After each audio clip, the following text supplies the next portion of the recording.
नमस्कार, आप देख रहे हैं दूरदर्शन हरियाणा। मैं हूं आस्था। पर्यावरण ये एक ऐसा विषय है जिसकी वजह से हम बहुत ज़्यादा चिंता में रहने लगे हैं। आए दिन हम वेबसाइट्स, न्यूज़पेपर्स या टेलीविज़न में पढ़ते हैं कि प्रदूषण बहुत ज़्यादा बढ़ गया है और ये चिंता हमारी और ज़्यादा बढ़ जाती है जब कोई त्यौहार पास आने वाला होता है। हम हमारी रोज़मर्रा की ज़िंदगी में कुछ ऐसे छोटे छोटे काम करते हैं जिनका हमें खुद पता नहीं चलता, लेकिन वो पोल्यूशन बहुत ज़्यादा बढ़ा देते हैं। तो आज हम यही बात करेंगे कि ऐसे कौन कौन से हमारी छोटी छोटी चीज़ें करते हैं जिनसे पोल्यूशन बहुत ज़्यादा बढ़ता है और हम अपना योगदान एनवायरनमेंट को साफ़ सुथरा रखने में क्या क्या दे सकते हैं। यही आज की चर्चा करने के लिए आज हमारे साथ हमारी गेस्ट जुड़ी हैं सुनीता रहेजा जी, जिनका खुद का एनजीओ है हरी भरी वसुंधरा नाम से। नमस्कार मैम, आपका बहुत बहुत स्वागत है हमारे शो में। तो मैं जानना चाहूँगी आपके बारे में कुछ और एनजीओ के बारे में, हरी भरी वसुंधरा के बारे में। ये किस तरह शुरुआत हुई इस एनजीओ की और आपको कैसे लगा कि इसको ये एग्जिस्ट करनी चाहिए? देखिए, हम सब जानते हैं कि आजकल पोल्यूशन कितना है और कितनी बीमारियां ऐसे फैली हुई हैं पोल्यूशन से जिनकी डॉक्टर भी डायग्नोज नहीं कर पाते जी। और मेरे को पर्यावरण से, एनवायरनमेंट से, पौधों से शुरू से ही लगाव था।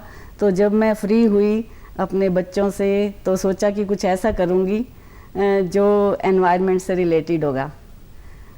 तो बस वही पेड़ पौधे लगाने से शुरुआत की थी, क्योंकि जो पोल्यूशन है ना, वो मिट्टी, पानी और हवा, तीनों चीज़ों से ही होता है। अगर तीनों चीज़ें शुद्ध हों तभी हम कहते हैं कि हाँ, पर्यावरण शुद्ध है, और हम तीनों चीज़ों को पोल्यूटेड कर रहे हैं। बिल्कुल। तो हमारी संस्था जो है इन तीनों चीज़ों पर काम करती है, इनकी शुद्धता पर। तो मैं ये जानना चाहूँगी कि एनजीओ ऐसा क्या क्या काम करती है जिससे ये श्योरिटी मिले कि हम पर्यावरण में कुछ बदलाव लेकर आ रहे हैं। तो ऐसे कौन कौन सी एक्टिविटीज़ हैं?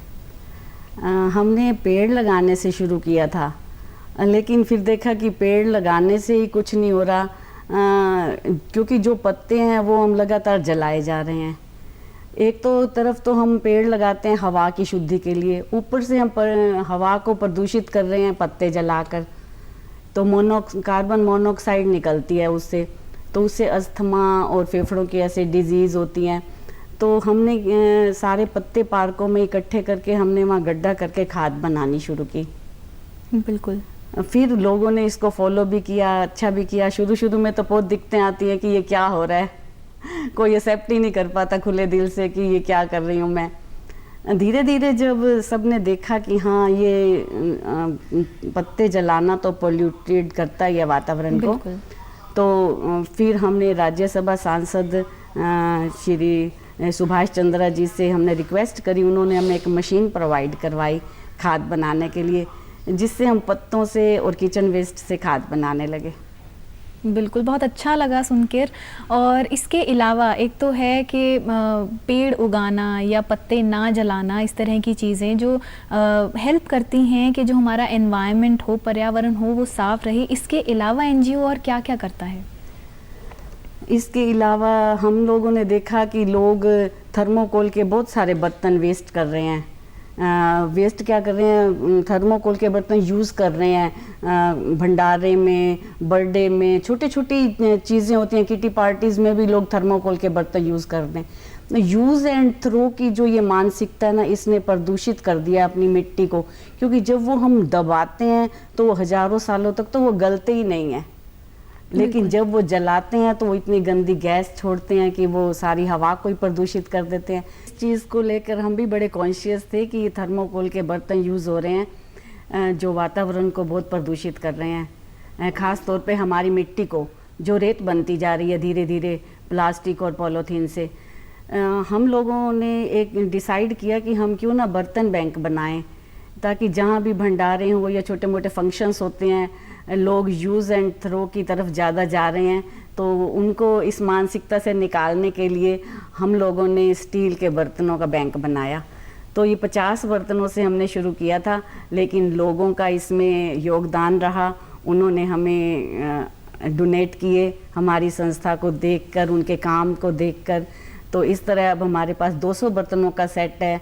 एकादशी हो या कुछ हो तो लोग जो भंडारे लगाते हैं वो हमारे से बिना कुछ पे किए ले जाते हैं, और सिर्फ हमारा यही होता है कि हमें धो के वापस कर दें। अब हम चार्ज नहीं करते उस पर कुछ भी, तो इसका रिज़ल्ट काफ़ी अच्छा आ रहा है। और हमारे बर्तन बैंक को देखकर हिसार में 3-4 और बर्तन बैंक बन गए, क्योंकि जिसको जहाँ से कन्वीनियंट लगे वहाँ से वो ले सकता है फ्री में। बिल्कुल बिल्कुल। और जैसे हम पहले से ऐसे देखते आते थे, जो बुजुर्ग हैं हमारे या काफ़ी पहले, वो पत्तल में खाना खाते थे, उसका भी कोई रीज़न रहा होगा, और वो इस तरह रहता था कि वो जो एनवायरनमेंट को पल्यूट नहीं करता था। बिल्कुल बिल्कुल। तो अब जो शुरुआत हुई है कि हम डिस्पोजेबल्स यूज़ करते हैं और यूज़ एंड थ्रो चीज़ें करते हैं, वो जो पर्यावरण को बहुत ज़्यादा दूषित करती है, तो इस पर क्या कहना है आपका? देखिए, हमारी जो ना रग रग में समा चुका है यूज़ एंड थ्रो, तो उससे निकलने में टाइम लगेगा, और लोग धीरे धीरे पत्तल की तरफ दोबारा आ रहे हैं। हमारे कई लोग जो हैं इस पर काम कर रहे हैं हमारे देश में, पत्तल से और पत्तल के डोने। लेकिन कहीं पर बात आके रुक जाती है, वो ये कि कई लोग प्रेस्टीज इशू भी बना लेते हैं इसको कि पत्तल के कैसे हम दें। तो ये चीज़ नहीं होनी चाहिए। मुझे लगता है धीरे धीरे ये बदलाव जो है, ये जो प्रबुद्ध जन है हमारे समाज के बड़े लोग हैं, उनको अपने इस चीज़ में इस्तेमाल करना चाहिए। अगर वो कोई भंडारे करते हैं या कुछ भी करते हैं, क्योंकि उनको फॉलो बहुत लोग करते हैं, जो समाज के जाने माने लोग हैं, अगर वो कुछ बदलाव लाते हैं इसमें, तो निश्चित रूप से जो सामान्य लोग हैं वो भी जरूर इसमें बदलाव लाएंगे, और लाना चाहते भी हैं, लेकिन पहल की एक वो रखते हैं। बिल्कुल। और ऐसा भी सुनने में आता है कि इस तरह के पत्तल फैक्ट्रीज में बन रहे हैं, और अगर हम जानने की कोशिश करें तो आसपास लोगों से या कैसे न कैसे पता कर सकते हैं कि ऐसी चीज़ें कहाँ बनती हैं, और उसको यूज़ करें, ना कि कोई इवेंट हो बड़ा या भंडारे हों, ना कि हम वहाँ पर यूज़ एंड थ्रो चीज़ें यूज़ करें। तो इस तरह हम पर्यावरण को बचा सकते हैं। तो इसी से रिलेटेड एक और प्रश्न है कि जैसे मंदिरों के आसपास जो नदियाँ बहती हैं, वहाँ पर देखा जाता है ज़्यादातर त्योहारों के वक्त में बहुत ज़्यादा कूड़ा लोग फेंक देते हैं। तो आप इस पर क्या कहना चाहेंगी, और आपका एनजीओ इस पर काम करता है इस तरह के प्रदूषण को कम करने के लिए? हाँ, बिल्कुल बिल्कुल करता है। मैंने आपको पहले ही कहा कि हमारा जो एनजीओ है वो मिट्टी, पानी और हवा तीनों चीज़ों की शुद्धता के लिए काम करता है। हम लोगों ने कई बार देखा कि जो नहरें होती हैं मतलब शहर में, वो सारी कितने मंदिरों के कचरों से भरी पड़ी हैं, मूर्तियों से, पीओपी की मूर्तियाँ बनी हुई, प्लास्टिक की, दुपट्टे, धूप बत्ती और जवारे, कई तरह का वहाँ प्रदूषण होता है। पहले ज़माने में लोग फेंकते थे, क्योंकि पहले ज़माने में पानी होता था, नहरों में फ्लो होता था, क्योंकि पॉपुलेशन कम होती थी। लेकिन लोगों ने ये विचार नहीं किया कि पहले क्यों होता था ये। मतलब मुझे लगता है लकीर का फकीर नहीं होना चाहिए। बिल्कुल, हमें लॉजिक देखना चाहिए कि अब क्या हम बदलाव ला सकते हैं, तो वो लाने की हमने कोशिश की। हम लोगों ने इस शुरुआत की, एक मंदिर में हमने अपना कंटेनर रखवाया, सेक्टर 14 के बुधला संत मंदिर में हमने एक कंटेनर रखवाया। वहाँ पे लोगों का इतना अच्छा रिस्पांस मिला। मंदिर का सामान तो वह रहता ही था, लेकिन जो आसपास के लोगों के घरों के मंदिर का सामान था वो भी उस कंटेनर में आता था। मतलब जो आसपास के लोग सफाई करते थे, वो त्योहारों में या वैसे ही निकालते हैं सामान, खंडित मूर्तियाँ, किताबें, दुपट्टे, धूप बत्तियाँ, वो नहरों में ना बहाकर उसमें रख देते थे। तो वो जब वो भर जाता था तो हमारा एक लड़का एनजीओ का वहाँ से उठा लाता था, और उसको हम लोग अपने तरीके से डिकम्पोज करते हैं। जैसे हमारी खाद बनने की मशीन है, तो उसमें धूप बत्तियाँ और जो बायोडिग्रेडेबल वेस्ट है उसको हम अलग कर लेते हैं। अच्छा। उसको हम खाद में, मतलब जैसे जो हमारे पास किचन वेस्ट आता है उसके अंदर मिक्स करके उसको हम मशीन में डाल देते हैं। लेकिन जो मूर्तियाँ आती हैं उसको हम अलग तरीके से करते हैं डिकम्पोज। तो जो मूर्तियों के बारे में आपने बताया है, तो ये मूर्तियाँ किस तरह पर्यावरण में हानि पहुंचाती हैं, और क्या ऐसा करना चाहिए, इसका क्या ऑल्टरनेटिव है कि लोग किस तरह की मूर्तियाँ रख सकते हैं? पहले तो मैं ये कहूँगी कि जो मूर्तियाँ हम अगर नहरों में बहाएं या पीपल के पेड़ के नीचे रखें, तो वो एक धार्मिक आस्था को भी कहीं ना कहीं हर्ट करती हैं, क्योंकि वहाँ से क्रॉस करने वाला लोग वो सोचता भी है कि क्या हमारी यही आस्था है कि जिस मूर्तियों की हम पूजा करते हैं इतने टाइम से, उनको हमने इस तरह नहरों में बहा दिया या पीपल के पेड़ के नीचे रख दिया। वो एक शहर की सुंदरता को भी खराब करता है और लोगों के इमोशंस को भी कहीं ना कहीं हर्ट करता है, मुझे लगता है। बिल्कुल, क्योंकि मुझे हर्ट कर रहा था। बिल्कुल बिल्कुल। तो इसलिए हम लोगों ने वो मूर्तियों को हम उठा लेते हैं और उन मूर्तियों का जैसे कई पीओपी की होती हैं, उनको हम अपने जैसे गड्ढा करके उसमें भी दबा देते हैं। कई मूर्तियाँ ऐसे पत्थर की होती हैं या कई मिट्टी की होती हैं, उसको हम मिट्टी में पानी में गला देते हैं। और कई मूर्तियों को हम गड्ढा बना के, मतलब मिट्टी पानी में नहरों में नहीं बहाई जानी चाहिए ये मूर्ति, हम उसको दबा देते हैं। बिल्कुल, लेकिन और कई मूर्तियां हम ऐसे भी होते हैं कि अच्छी होती हैं, कहीं से टूट, वो हम घरों में भी अपने ले जाते हैं लोग के, हम अपने घर में रख लेंगे। तो इस तरह उसका मतलब रीयूज होता है चीज़ का। बिल्कुल, चीज़ों का रीयूज़ होना चाहिए, रीयूज होना चाहिए और ऐसी चीज़ें यूज़ करनी चाहिए जो कि जैसे पीओपी के जो स्टैच्यूज़ हैं या मूर्तियाँ होती हैं वो बहुत साल लेती हैं सॉइल में मिक्स होने के लिए। तो ऐसी चीज़ ना यूज़ करके हम मिट्टी के मूर्तियाँ बना सकते हैं, उन्हें यूज़ कर सकते हैं। और इसके अलावा जो एक और चीज़ जो प्रदूषण बहुत ज़्यादा बढ़ाती है वो पॉलीथीन बैग्स होते हैं। ऐसा सुनने में आता है कि ये बहुत साल लेते हैं ख़त्म होने में और हर एक घर में, हर घर इसको यूज़ करता है। तो आपका इस बारे में क्या कहना है और आपका जो एनजीओ है वो इस में क्या काम कर रहा है? एक तो मैं ये मंदिर का सामान, अभी मूर्तियों की बात करी हमने, और हमारे पास दुपट्टे भी बहुत आते हैं मंदिरों से। जैसे अब नवरात्रे थे तो रेड कलर के दुपट्टे जो माता पे चढ़ते हैं, छोटे इतने इतने बड़ी चुन्नियाँ भी होती हैं, तो बहुत मात्रा में आते हैं। वो पहले लोग बहा देते थे लेकिन अब हमारे पास आते हैं। तो हम क्या करते हैं, कुछ किताबें भी आती हैं हमारे पास जो लिपटी हुई होती हैं कपड़ों में, तो हम किताबों को, तो कई किताबों को तो हम पानी में गला के खाद बना देते हैं, और कई किताबों को हम जो अच्छी होती हैं उन किताबों को हम लाइब्रेरी में दे देते हैं पढ़ने के लिए लोगों के। इसके अलावा जो दुपट्टे होते हैं उनको हम साफ़ करते हैं, उनकी छोटी छोटी हम सील के थैलियाँ सी बनाते हैं ताकि लोग पैकिंग के लिए उसको इस्तेमाल करें, पॉलीथीन को ना यूज़ करें। वो मैं आज कुछ दिखाने के लिए लाई भी हूँ आपको, दर्शक भी देखेंगे इसमें। ये हमारे पास जैसे आती हैं इस टाइप की कपड़े आते हैं बहुत बड़े बड़े, तो हम लोग उसको इस तरह की थैलियाँ बनाते हैं और इसमें अगर पैकिंग मटेरियल कुछ डालना है तो इसमें अपना डाल के और पैकिंग करके गिफ्ट वगैरह दे सकते हैं। जहाँ भी जाएगी इसको लोग फिर पैक करके दोबारा रीयूज होगी। इस तरह ये देखो, ये रेड कलर के भी आते हैं। बिल्कुल, ये जितने भी हमें कपड़े मिलते हैं इनकी छोटी छोटी थैलियाँ यूज़ कर सकते हैं। हाँ ना हम पॉलीथिन्स का यूज़ बंद कर सकते हैं और ये जो कपड़े के थैले हैं इनको यूज़ कर सकते हैं। तो मैं ये जानना चाहूँगी कि ये जो वॉलंटियर्स हैं, इसमें एनजीओ है तो वॉलंटियर्स भी होंगे जो ये थैले बनाते हैं या पेड़ उगाते हैं या सफाई करते हैं, ये आपसे किस तरह जुड़ते हैं? और अगर किसी को जुड़ना हो आपके साथ, वो किस तरह जुड़ सकता है? बस वो हमारी एक्टिविटीज़ में शामिल हो, वो जुड़ गया।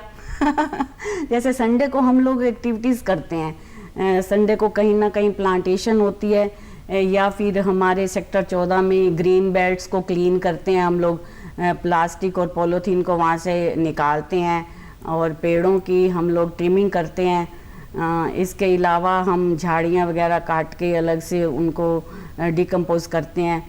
पत्ते वगैरह सारे जितने भी पत्ते होते हैं ग्रीन बेल्ट्स के, वो हम इकट्ठे करके वहीं गड्ढा करके दबाते हैं, ताकि पहले क्या करते थे ग्रीन बेल्ट्स में सारे पत्तों को आग लगा देते थे इकट्ठा करके, लेकिन ये पत्ते जो हैं ये भोजन होते हैं जो ज़मीन के कीड़े होते हैं उनका। तो इस तरह हम पत्तों को जला के फर्टिलिटी को ख़त्म करते हैं, साथ में वो जो कीड़े हमारे धरती के लिए ज़रूरी होते हैं, यूज़फुल होते हैं, हम उनको भी मार देते हैं। तो ये चीज़ें हमें नहीं करनी चाहिए। ये चीज़ हमारा एनजीओ है जो, तो इसके हम एक्टिविटीज़ के थ्रू लोगों को अवेयर कर रहे हैं कि पत्तों को ना जलने दिया जाए और पत्तों को इस्तेमाल करें खाद बनाने में, और मिट्टी के ऊपर लेयर बनी रहे पत्तों की। बिल्कुल।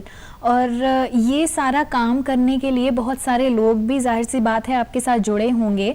तो वो आपके साथ कितने लोग जो एनजीओ में हैं, वो कितने लोग आपके साथ जुड़े हुए हैं? हाँ, 100 से ज़्यादा लोग हैं हमारे पास, लेकिन एक्टिव मेंबर हमारे 20-25 ही हैं जो हमारी हर एक्टिविटीज़ में आते हैं। वो तो आते ही हैं, लेकिन जब हमें एक्टिविटीज़ करते हुए लोग देखते हैं तो वो भी कई बार जुड़ जाते हैं, तो फिर वो ही कंटिन्यू हो जाते हैं। इस तरह हमारा कारवां बढ़ता जाता है। बिल्कुल। और इससे एक ये भी चीज़ दिमाग में आती है कि जिस तरह के हम गिफ्ट्स लोगों को देते हैं, कोई बर्थडे हो गया या एनिवर्सरीज हो गई, तो हम इस तरह के गिफ्ट्स देते हैं, बिना सोचे समझे ही देते हैं कि शायद उनको ये ठीक लगेगा। लेकिन हमें ऐसी कौन सी चीज़ें देनी चाहिए जो कि पर्यावरण भी दूषित ना करें और बल्कि पर्यावरण संरक्षण में योगदान दें? हाँ, बिल्कुल, आपने बिल्कुल ठीक पूछा है और इस पर भी हम लोग काम कर रहे हैं। जैसे हम लोग देखते हैं कि लोग कहीं भी सम्मान समारोह होता है या कुछ भी होता है तो मोमेंटोज और बुके देते हैं। तो हमारी संस्था ने ये सबसे पहले शुरू किया था कि हम लोग कहते थे कि मोमेंटो और बुके नहीं देना चाहिए, क्योंकि बुके क्या है, 150-200 रुपये का बुके आएगा और वो 2 दिन में ख़राब। इससे अच्छा आप प्लांट लगा हुआ 2 पोट दो, तो वो हमेशा आपको हरा भरा खुशबू देगा, वातावरण को पोल्यूशन फ्री करेगा। और जैसे कुछ भी बर्थडे हो, रिटर्न गिफ्ट दे सकते हैं, मैरिज एनिवर्सरी हो, उस पर रिटर्न गिफ्ट हम लोग पॉट्स रख सकते हैं। अब दिवाली आ रही है, त्यौहार आ रहे हैं, अगर आप मिठाई देना चाहते हो तो कोई नहीं, छोटा सा डब्बा दे दो और साथ में दे दो एक फ्लावर पॉट जिसमें पौधा लगा हुआ है, ऐसा पॉट दो। वो याद भी रखेंगे आपके पॉट को, जब हमेशा प्लांट्स उसको हरा भरा दिखेगा। तो क्या आपका एनजीओ भी इस तरह का कहीं कोई फंक्शंस हो या इस तरह के कोई इवेंट्स होते हैं तो आपका एनजीओ भी काम करता है कि इस तरह के पौधे जो विनर्स हैं या लोग जो आए हैं पार्टिसिपेंट्स, वो उनको मिलें? बिल्कुल, हमेशा हम लोग, हमारे साथ जो भी लोग जुड़ते हैं, किसी का बर्थडे होता है तो हम लोग वो पौधा ही देते हैं, उनको पोट ही देते हैं। और बीच में 2 साल पहले एक मैरिज हुई थी जहाँ पर हमारे एनजीओ ने 400 पौधे उन लोगों को दिए थे जो गेस्ट आए थे। डॉक्टर नारंग हैं, उनके बेटे की मैरिज थी फरवरी में 20 में। तो वो हमने मिड टाउन ग्रैंड में हुआ था ये फंक्शन, और 400 पौधे हमारी संस्था ने दिए थे, पॉट्स थे वो, क्योंकि वो जुड़े हुए हैं हमारे साथ। तो इस तरह इनिशिएटिव हमने लिया था जो सबको बहुत पसंद आया था। और वहाँ के लोगों को भी, जितने भी वहाँ डॉक्टर्स आए, ऑडियंस, मतलब जितने भी गेस्ट आए, सबको बहुत पसंद आया था ये। बिल्कुल, ये बहुत अच्छी चीज़ है किसी को गिफ्ट के तौर पर प्लांट पॉट देना, ताकि उनको भी अच्छा लगे, वो प्लांट वो उगा पाएँ और जो प्रदूषण है वो ज़्यादा ना फैले। और इसके अलावा मैं जानना चाहूँगी कि किस तरह के फील्ड वर्क होते हैं जो कि आपके साथ जो वॉलंटियर्स हेल्प करते हैं। ऐसा सुनने में आया कि आप जो प्लॉट्स की सफाई होती है वो भी करते हैं, इसके बारे में थोड़ा और कुछ बताइए। आजकल ना लोगों की क्या मानसिकता है, खाया पिया और ग्रीन बेल्ट में कचरा डाल दिया। तो ग्रीन बेल्ट्स में हमें इतना पॉलीथीन और प्लास्टिक मिलता है कि जो मतलब ग्रीन कहीं से ही नहीं लगती ग्रीन बेल्ट। बिल्कुल। तो ये हमारे दिमाग में आया, क्यों ना हम ये कचरा साफ करें एक दिन। तो हमने ऐसे स्टिक बनाई हुई हैं, स्टिक के आगे एक बहुत बड़ा लोहे का वो लगा हुआ है जैसे पिकर।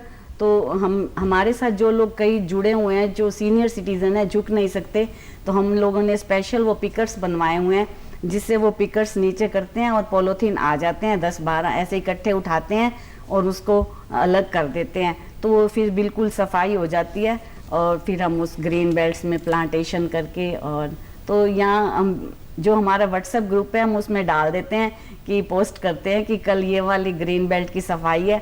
तो फिर लोग इकट्ठे हो जाते हैं और फिर जो आने जाने वाले लोग हैं वो भी जुड़ जाते हैं। बिल्कुल, मैं बिल्कुल यही आशा करती हूँ कि जो आपके साथ जुड़े हुए हैं वो हमेशा जुड़े रहें, पर्यावरण के लिए काम करें और लोग आपके पास आपके एनजीओ से और ज़्यादा जुड़ें। तो मैं चाहूँगी कि आप कुछ मैसेज दें लोगों को, जिससे कि वो हर दिन कुछ ना कुछ ऐसी छोटी छोटी चीज़ें करें जिससे कि पर्यावरण संरक्षण हो। ऐसा क्या मैसेज देना चाहेंगी आप?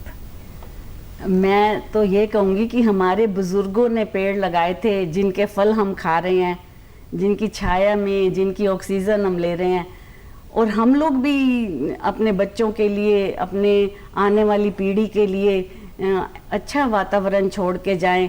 थोड़ी सी अगर आज हमें मुश्किल ज़िंदगी जीनी होती है तो हम रिसोर्सेज को ज़्यादा यूज़ ना करें, बच्चों के लिए भी बचाएं। जैसे पहले वाले लोग तो कहाँ से पानी भर के लाते थे और ढंग से इस्तेमाल करते थे, लेकिन आज क्या करते हैं हम, बाइक भी पानी से धो देते हैं पाइप लगा के, गाड़ियाँ ऐसे धो रहे हैं पाइप लगाकर। तो ये चीज़ें बंद होनी चाहिए, रिसोर्सेज का ढंग से इस्तेमाल हो ताकि आने वाली पीढ़ी पानी के लिए ना तरसे, अच्छी मिट्टी के लिए, सांस के लिए। तो चाहे आप अपने बच्चों के लिए धन छोड़ के जाओ ना जाओ, लेकिन अच्छा वातावरण ज़रूर छोड़ के जाओ ताकि हमारी आने वाली पीढ़ी स्वस्थ एटमॉस्फेयर में सांस ले सके। बिल्कुल, आज बहुत अच्छा लगा आपसे, बहुत सारी चीज़ें जानने को मिली और मैं आशा करती हूँ कि लोग जो हैं उन्होंने भी काफ़ी सारी चीज़ें उनको सुनने को मिली होंगी जो हर रोज़ वो कुछ ना कुछ कर सकते हैं और ताकि पर्यावरण सुरक्षित रहे। तो थैंक यू सुनीता जी, आप हमारे शो में आई और बहुत सारी चीज़ें बताई, धन्यवाद। तो मैं आशा करती हूँ कि हमारी ऑडियंस को भी काफ़ी सारी चीज़ें जानने को आज मिली होंगी कि वो दिनचर्या में ऐसी छोटी छोटी चीज़ें कौन सी कर सकते हैं जिससे कि जो एनवायरनमेंट है, पर्यावरण है, उनको वो सुरक्षित रख सकें, क्योंकि अगर हमारा पर्यावरण सुरक्षित है तो हम सुरक्षित हैं। धन्यवाद।